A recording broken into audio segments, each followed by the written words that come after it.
Bien-aimés dans le Seigneur, je vous dis shalom, soyez bénis de la part du Seigneur. Et nous croyons que cette rencontre sera encore une occasion pour nous enfants de Dieu, d'expérimenter l'amour, la bonté et la gloire de Dieu. Il nous a été accordé par le Seigneur le souffle de vie en ce dimanche. Et je pense que moi et toi, nous allons passer un bon moment de la part du Seigneur Jésus. Nous commençons par recommander cet instant entre les mains de Dieu. Nous disons, Seigneur Jésus, nous te bénissons et nous te glorifions parce que tu nous as accordé cette grâce de parler de ta part à ton peuple en ce matin. J'aimerais que mon bien-aimé qui va recevoir ce message soit impacté par ta parole et que cette parole produise en elle des fruits dignes de la repentance. Nous te disons merci pour tout ce que tu es en train de faire pour nous, pour tes bontés. Et Seigneur, nous nous approchons de toi comme si c'est le premier jour. Pas par habitude, parce que tu n'es pas une habitude. Assiste-nous, parle à nous. Nous voulons comprendre et voir quelle est ta volonté réelle dans notre vie. Nous t'invitons, Seigneur, prends la place du roi. Au nom puissant de Jésus, nous avons ainsi parlé et nous disons Amen. À partir de ce dimanche, bien-aimés, je débute un enseignement sur la possession. Je parlerai des alliances, je parlerai des autels et je parlerai de plusieurs choses. Mais du moins ce dimanche et le dimanche qui vient et ainsi de suite, nous allons parler des faits que la vie de l'homme a toujours été combattue par le diable. Il est vraiment essentiel et primordial de découvrir certaines choses afin que nous puissions être en mesure de vivre une vie telle que le Créateur a voulu que nous puissions la vivre. La Bible me dit, si le Fils de l'homme vous affranchit, vous serez réellement libre. Je l'ai dit dans les précédentes émissions que nous avions eues avec mon fils Perrault. Quand nous recevons Jésus comme Seigneur et Sauveur, c'est bien. Nous avons le salut. Nous sommes sauvés. Mais il est des choses que nous avons accumulées, emmagasinées dans notre vie et que nous devons chasser afin que Jésus prenne la place sincèrement dans notre vie. Que Dieu vous bénisse, bien-aimés. Aujourd'hui, nous parlerons de la possession. Nous allons expliquer qu'est-ce que la possession, comment se manifeste-t-elle, quelle est la porte qui permet à une personne d'être possédée. Que Dieu vous bénisse. Le texte de base dans lequel nous allons travailler, c'est Marc chapitre 5, versets 1 à 9. Est-ce que mon fils Gloire peut nous lire ce verset que nous allons essayer de développer au cours de cette étude et qui nous permettra de mieux connaître comment nous débarrasser de certaines charges que le diable aime accumuler dans notre vie. Nous lisons au nom de Jésus. Marc 5, versets 1 à 9. Marc chapitre 5, versets 1 à 9, nous donnons de Jésus.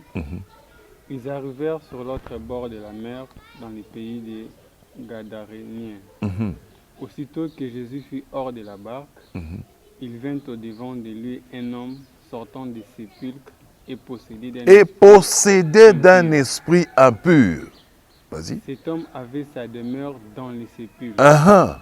Et personne ne pouvait les lier, même avec une chaîne. Très bien. Car souvent, il avait eu les fers aux pieds, et avait été lié des chaînes, mais il avait rompu les chaînes et brisé les fers, et personne n'avait la force de les dompter. Il était sans cesse nuit et jour. Il était sans cesse nuit et jour dans les sépulcres. Et les montagnes, criant et se meurtrissant. Voyez la caractéristique de quelqu'un qui est possédé. La Bible nous dit que cet homme était possédé par les esprits impurs. C'est bon? Je peux? On nous définit la possession comme étant la personne qui vit sous l'emprise des démons. Et ces démons le poussent à faire du mal. Vous savez, ça ne date pas d'aujourd'hui. Tu vois quelqu'un qui est apte, qui est prêt, qui te dit qu'il veut faire le bien. Mais comme il est dominé par une entité démoniaque, cette entité démoniaque est en train de gérer sa vie, est en train de gérer son existence. La personne est dominée par une entité démoniaque. Et cette entité démoniaque pousse la personne à faire le mal. C'est-à-dire que cette personne, là où elle est, elle veut bien faire, poser des actes qui sont bons. Mais en finalité, il n'y a que le mal qui domine en elle. Ce n'est pas la première fois. L'apôtre Paul l'a même dit à un certain moment. Le bien que je veux faire, je ne le fais pas. Mais c'est le mal qui est en moi qui domine. Misérable que je suis, qui me délivrera de ce corps du péché? La Bible nous parle de la possession La Bible nous parle de la possession à plusieurs reprises. Mais nous avons choisi le cas de ce possédé de Gadara, de cette personne qui était sous l'emprise des démons, de cette personne qui était dominée par les démons. Les démons agissent de différentes façons lorsqu'ils dominent dans la vie d'un individu. Ils peuvent peut-être donner à la personne une capacité surnaturelle. Et la personne là où elle est, elle peut savoir des choses que tout le monde ne sait pas. Elle peut savoir et connaître des choses que le commun de mortels n'a pas la maîtrise. Voyons un peu. En Actes chapitre 16, versets 16 à 18. Lis-moi ce verset. Actes chapitre 16, versets 16 à 18. Actes chapitre 16, Verset 16 à 18. 16 à 18. Au nom de Jésus. Amen. Comme nous allions au lieu de prière, Comme nous allons au lieu de prière, une servante qui avait un esprit de python, une servante qui avait un esprit de python, possédée par un esprit de python, et qui, en devinant, procurait un grand profit à ses maîtres, qui en faisant la divination procurait un grand plaisir à ses maîtres. vint au devant de nous Alléluia. et s'est mis à nous suivre, Paul et nous. Elle criait, ces hommes sont les serviteurs de Dieu très haut, Écoutez-les. et ils vous annoncent la voie du salut. Elle fit cela pendant plusieurs jours. Alléluia. Merci mon fils. La femme était possédée par un esprit impur, un esprit de python. Elle faisait la divination. Bien-aimé, j'aimerais d'abord te dire que toute prophétie que tu vois, ne sois pas étonné. Je vois, j'entends, je dis, que ça ne t'impressionne pas. La femme avait un esprit de python et elle donnait des oracles qui sont réels. Mais celui qui parlait en elle, ce n'était pas le Saint-Esprit, c'était plutôt l'esprit de python. Et elle prophétisait en disant, ces gens sont les serviteurs du Dieu très haut, possédés par un esprit impur. Elle était au courant des choses que les gens ne connaissaient pas. Écoutez-les. Elle ne disait pas le mensonge, mon fils. Elle disait la vérité. Mais dans le fond, l'esprit qui animait cette révélation n'était pas un esprit de Dieu. Cette femme était possédée par un esprit impur. Judas est un autre cas de possession. Lorsque le diable fut entré en lui, c'est là où il était allé livrer Jésus-Christ. Donc l'esprit, l'entité surnaturelle qui est en toi, te pousse à faire le mal. C'est là où on dit... ton conseil à cahier. Mais le problème n'est pas le conseil. Le problème est l'entité démoniaque qui domine dans la personne, qui pousse cette personne, en finalité, à agir dans le mal. Alléluia. Nous disons tous Amen. Amen. Les gens se retrouvent et comprendront que le simple fait de recevoir Jésus ne suffit pas. Il y a autre chose à faire afin que certaines charges que nous avons, afin que certaines choses que nous avons puissent nous abandonner et que nous soyons réellement libres. Les caractéristiques physiques et émotionnelles d'une possession se manifestent de cette manière. Vous allez voir que la personne qui est là subit parfois des changements de personnalité. Elle peut être dépressive. Elle peut faire preuve d'une agressivité. Elle peut faire preuve d'une force surnaturelle. Elle peut faire preuve d'une impudicité. Ou en elle, vous allez voir parfois les refus de pardonner. Alléluia. La personne qui vit sous la possession a des caractéristiques qui vont déterminer que cette personne n'est pas normale. Mais que plutôt les entités qui régissent sa vie ou qui dominent en elle la poussent à avoir certaines choses qui ne sont pas normales. Elle est agressive. Facilement, quand vous êtes avec elle, sauter sur toi, te taper, te blesser ou te dire certaines paroles qui sont méchantes, c'est une toute petite chose pour elle. Pourquoi? Le démon est en train d'influencer son caractère, sa personnalité. Elle peut faire preuve d'une impudicité.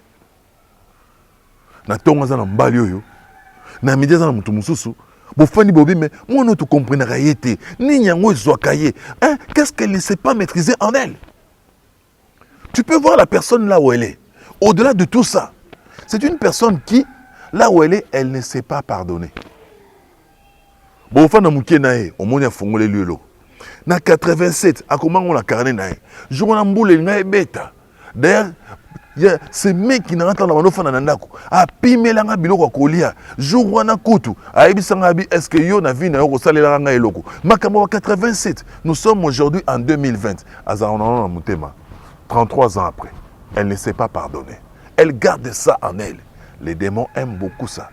C'est là où je vais rentrer au texte de base. Quand nous lisons Marc chapitre 5, versets 1 à 9, la Bible nous dit, cette démon, cette personne possédée par les esprits impurs, habitait dans les cimetières. Tu peux nous lire? C'est au verset, je crois, 1 ou 2, au verset 2 ou 3. Verset 3. Mm-hmm. Cet homme avait sa demeure dans les sépulcres. Ah, Et personne ne pouvait les lier ah, avec une chaîne. même avec une chaîne. Bien-aimé, j'y reviens. La possession est une porte en permanence que le diable laisse dans notre vie afin d'entrer et de sortir et de gérer notre existence. Et cette porte s'ouvre souvent par quelque chose que nous appelons le péché.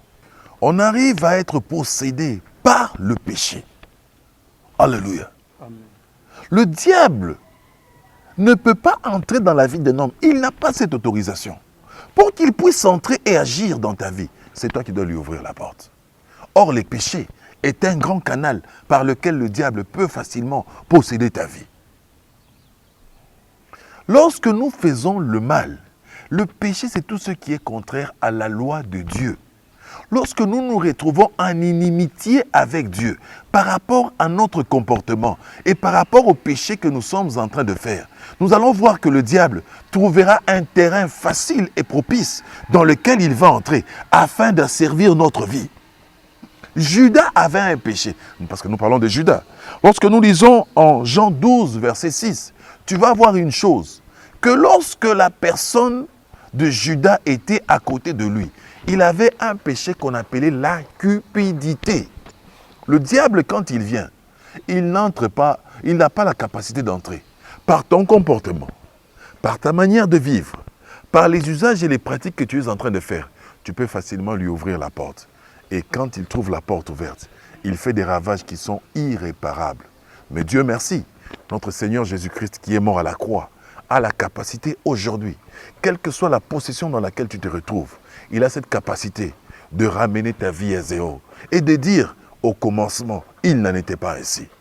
Bien-aimé, le péché, c'est l'absence d'obéissance à la parole de Dieu. C'est vivre en inimitié et en opposition avec la parole de Dieu. Malheureusement, l'Église aujourd'hui, nous les serviteurs, nous avons perverti les gens. Nous avons abîmé leur manière d'être. Nous commençons à tolérer certaines choses qui ne rendent pas gloire à Dieu. Bien-aimé, le péché, nous allons toujours le dire et nous le dirons toujours, te mettra toujours en inimitié avec Dieu. Écoutez, Dieu ne cautionne pas la prière des pécheurs.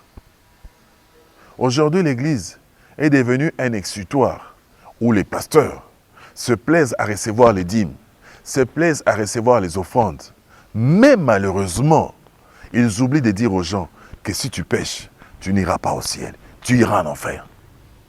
Bien-aimé, l'évangile ne changera pas. L'évangile sera toujours le même. Et nous le dirons et nous le disons. Et nous le redirons, et nous l'avons déjà dit. Le péché détruit la gloire de Dieu dans la vie d'un individu. La Bible dit, tous ont péché et tous sont privés de la gloire de Dieu. Amen, amen. Quand nous péchons, nous rendrons Dieu faible. J'étais un jour avec une de mes filles. Je suis en train de l'exhorter. Je lui disais, le Seigneur me met à cœur de te dire ceci. Cesse de vivre avec les maris d'autrui. Que Dieu puisse t'aider. Tu trouveras un mari à toi. Aujourd'hui, les gens ont cette facilité, mon fils, de venir à l'église, connaissant le péché qu'il a fait, mais en train de répondre Amen à la parole de Dieu. La parole de Dieu, la Bible dit qu'elle est quoi? Elle est une épée à double tranchant. D'un côté, elle bénit, et de l'autre côté, elle frappe.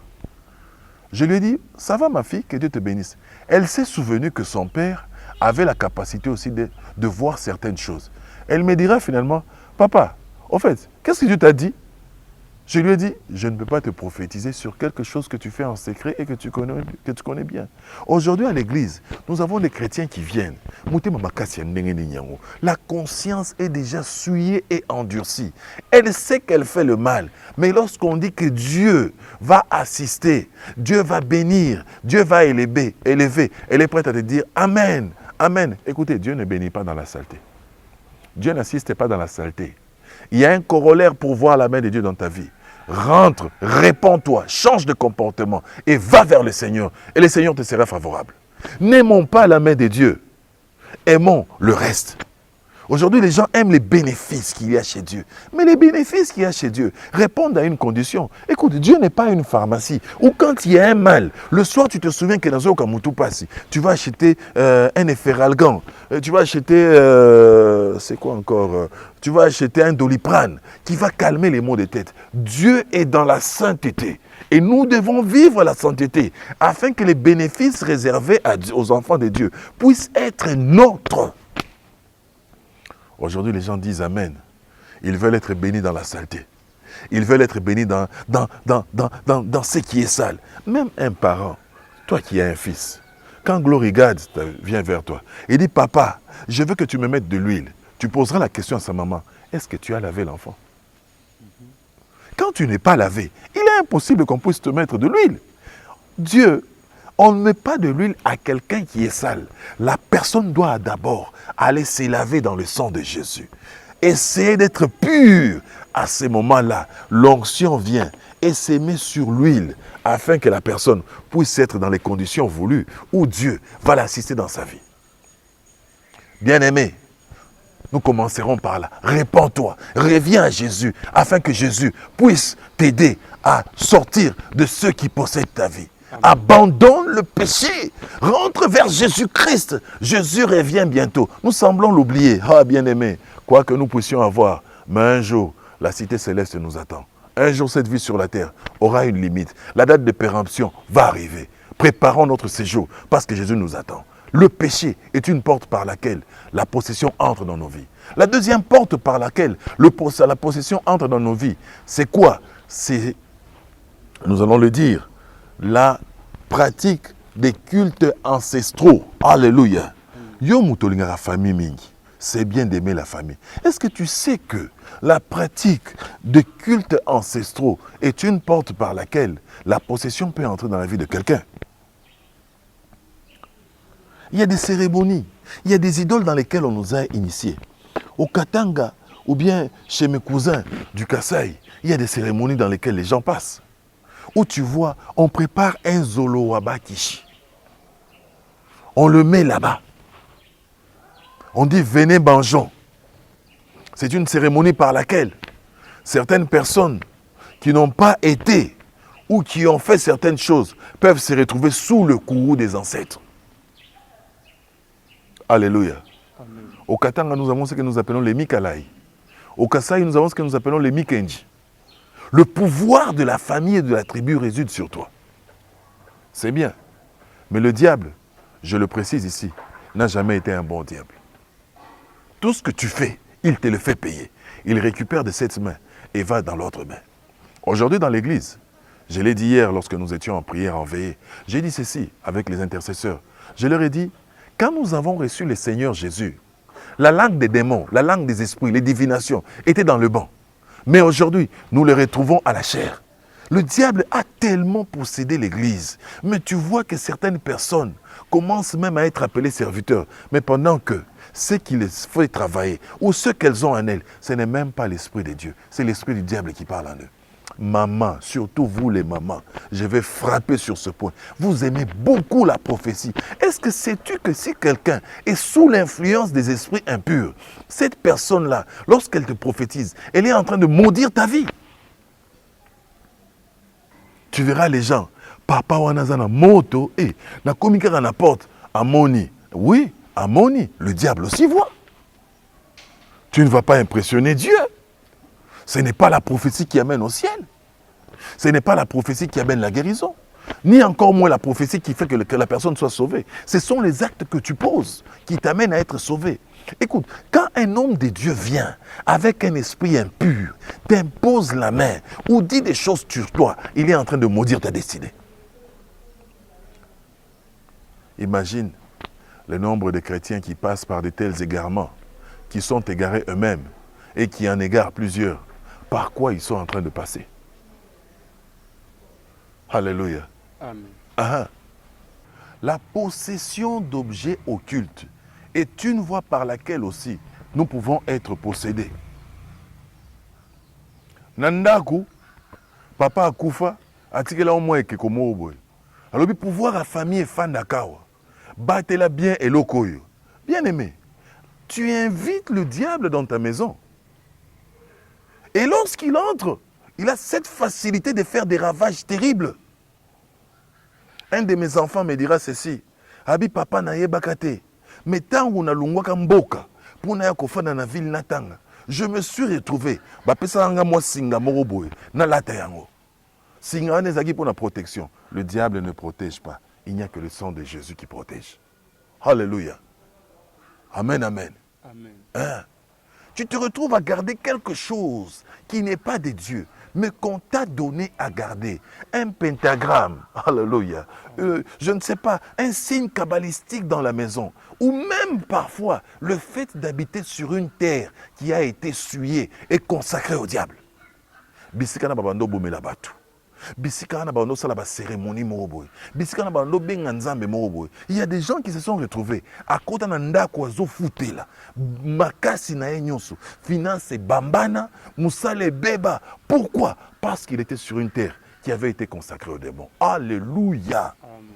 L'abus de la drogue, l'immoralité, alléluia, peuvent faire qu'une personne soit aussi possédée, et même l'ivrognerie. Je me souviens, j'ai passé 20 ans dans la cigarette. Je ne pouvais pas résister. Moi, il y a 10 cm, ils ont bloqué Vinayo. Si tu ne prends pas, tu n'es pas à l'aise. Tu trembles. Tu es même presque na balabala, au télémisaï. Pardon, mon cher ami, est-ce que moi, sur la pression, et quelle solidarité nous avons tu sens que tu es apaisé. Sur aussi le et d'ailleurs, tu as réseau, tu sur le lié et puis ça va moins nausée. Sur le mélinde calmé. Alléluia.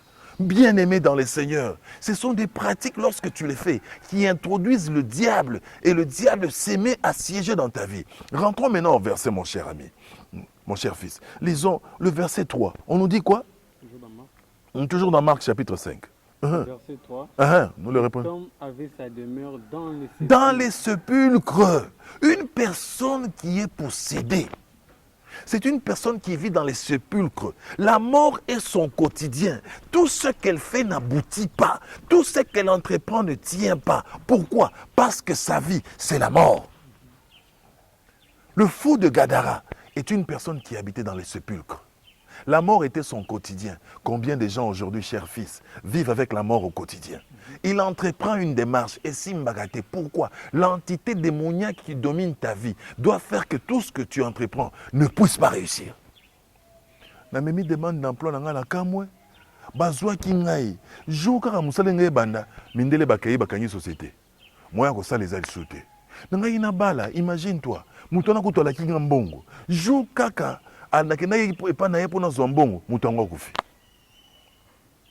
donc toi, tu ne peux rien avoir de bon. La mort est ton quotidien. Ces gens-là sont en train de réglementer ta vie. Ou bien ne te dis pas 5 000, 2 000, 3 000 $. Dans un simba. Non, tu n'es pas fort. Une chèvre n'est broute que dans la limite de la corde qui lui a été assignée. Tu peux penser que là où tu es, c'est l'excellence. Mais pendant que Dieu te voit, exceller plus que cela. Le fou de Gadara, son quotidien, c'était la mort. Son habitation, c'était la mort. Sa respiration, c'était la mort. Et même sa vision, c'était la mort. Tu ne vois pas loin. Tu vis d'une manière résignée. Abisso, Tolembi, effectivement, c'est là où Satan veut que tu puisses arriver. Que tu puisses côté les bateaux là. Et ensuite, mon fils, continue. Cet homme avait sa demeure dans les sépulcres et personne ne pouvait plus les lier même avec une chaîne. Personne ne pouvait plus les lier, même avec une chaîne. Amen, amen. Amen. Car souvent, il avait eu les fers aux pieds et avait été lié des chaînes. Arrête-toi là-bas.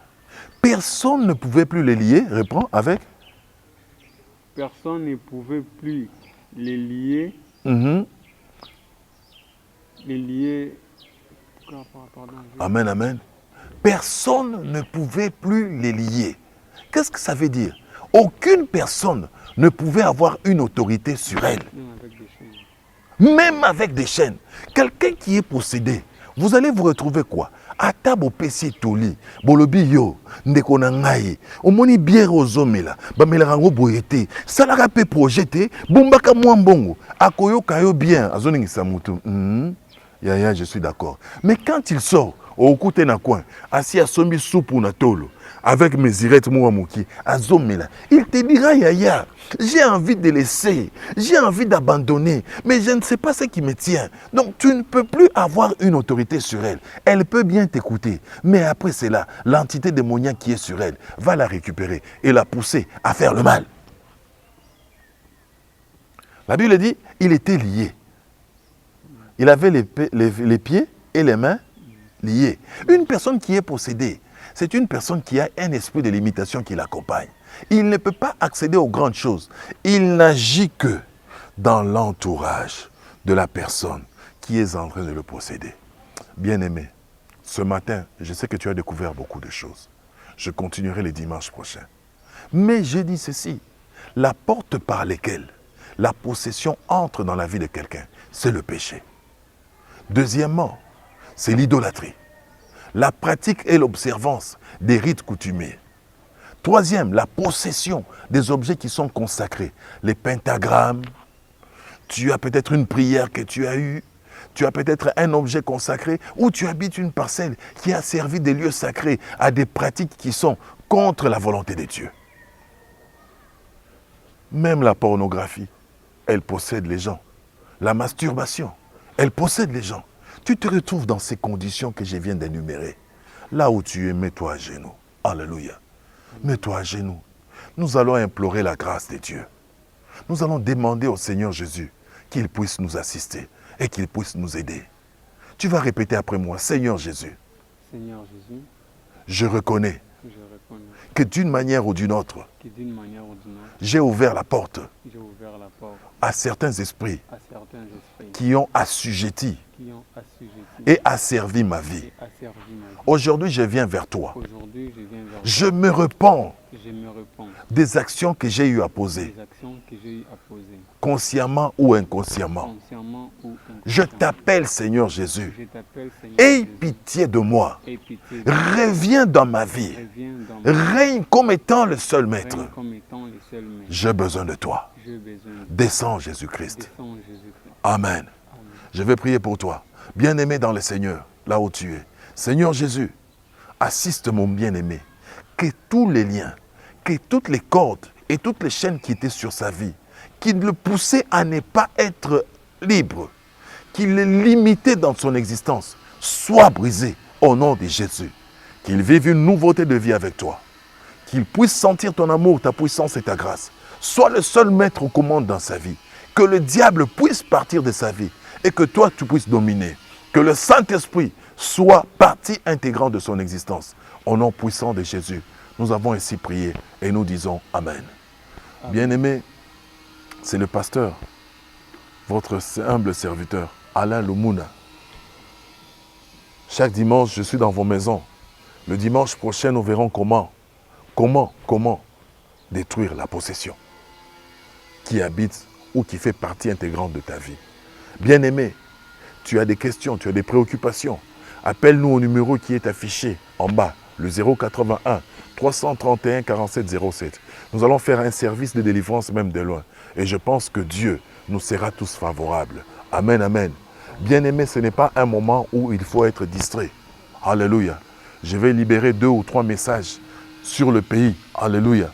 Et je sens qu'ils nous seront bénéfiques.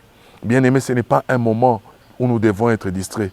C'est un moment où Dieu est en train de restaurer le sacerdoce. C'est un moment où Dieu est en train de reprogrammer les choses. Sur ce pays qui s'appelle la RDC, le diable a sérieusement régné et il a construit des autels afin que sa volonté soit pérennisée.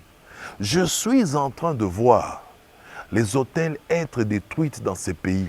Dieu soulève une nouvelle génération de serviteurs qui vont détruire les actions du diable dans ces pays. Et Dieu va susciter un réveil mondial qui commencera par le Congo et qui va nous amener loin. Je le dis aujourd'hui et écrivez-le. Toute personne, où qu'elle soit et qui qu'elle soit, qui essaiera de mélanger la volonté de Dieu avec les autels démoniaques, c'est-à-dire avec les sectes ésotériques, avec les sectes occultes, cette personne, Dieu va l'enlever. Prions beaucoup pour ces pays, afin que la paix puisse y régner. Prions beaucoup pour le président, afin que Dieu puisse l'assister. Parce que je suis en train de voir là où nous sommes en train d'aller. Il n'y a pas de bonnes choses pour ceux qui ne servent pas Dieu. Donne ton cœur, donne ton esprit, donne ton âme à Jésus. J'étais en retraite cette semaine. J'ai vu un grand dirigeant de ces pays être abattu. Je crois que je l'ai dit à mes enfants dans la prière hier et avant-hier. Babeti Masasi. Tosambela mingi. Pona eloko wana esalemate. Parce que ceux qui babeti Masasi, je vois Kinshasa, je vois Lubumbashi et je vois Goma. Namoni na baville na misato. Moto epeli na dimension ya makasi. Que Dieu nous bénisse. Rentrons au pied de Dieu. Parce qu'il n'y a que c'est Dieu qui puisse nous assister. Bien-aimé, de là où tu es, que la grâce de Dieu t'accompagne. À dimanche prochain. Sois béni.